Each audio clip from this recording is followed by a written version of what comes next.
organisé. René Maran a été salué par Senghor et par Césaire comme étant le précurseur des études littéraires africaines. Vous comprenez?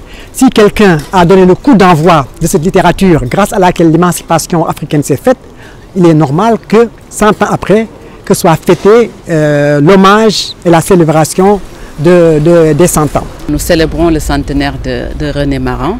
Il y a un vernissage suivi d'une exposition à la bibliothèque universitaire parce que nous avons la chance quand même d'avoir les manuscrits de René Maran, des manuscrits qui nous ont été légués par la veuve de René Maran. Et puis, je pense que c'est un grand événement pour le monde littéraire, pour la communauté universitaire.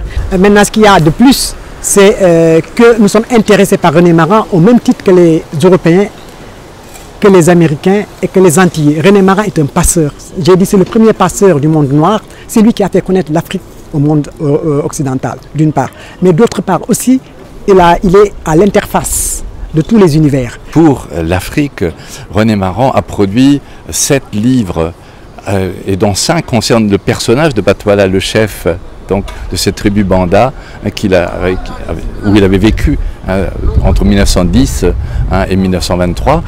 Et il a vécu très près de ces tribus quand il faisait des tournées dans les villages, etc. Il entendait les histoires que racontaient les personnes autour du feu le soir.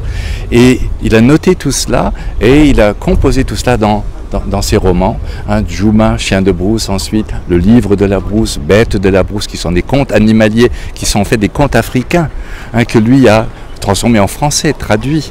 Au XXIe siècle, je l'ai dit tout à l'heure, quand les cultures sont en train un peu de s'éloigner, de se combattre, de se battre, il est bien qu'il y ait des œuvres qui essaient de rassembler les gens les uns autour des autres, de remettre ensemble les cultures, de remettre ensemble le respect et la dignité qui est due à chaque culture, et aussi que l'Afrique n'a pas encore terminé le processus de réappropriation de sa propre histoire, de sa propre culture. Une identité, c'est une trajectoire historique particulière.